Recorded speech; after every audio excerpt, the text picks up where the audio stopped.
मी शिवसैनिक म्हणून आणि पदाधिकाऱ्यांच्या इच्छे म्हणून आणि स्थानिक जनतेचं पाठबळ म्हणून या ठिकाणी मी निवडणूक लढतोय.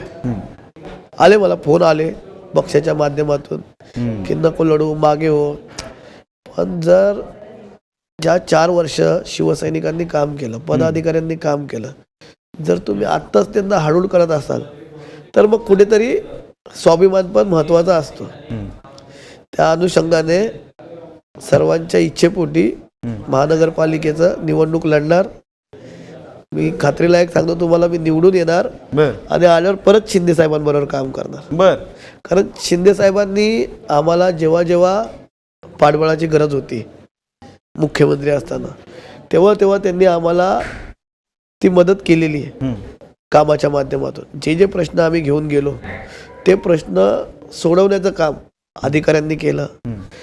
जर त्या काम कुठलंही महानगरपालिकेच्या अखत्यारीत असू द्या, माडाच्या अखत्यारीत असू द्या, एसआरएच्या अखत्यारीत असू द्या, ते काम नसेल होत तरी ते पॉलिसी बनवून कसं काय त्याला बसवून त्या समस्या सोडवण्याचं काम कसं होईल ते शिंदे साहेबांच्या माध्यमातून, अधिकाऱ्यांच्या माध्यमातून होत गेलं.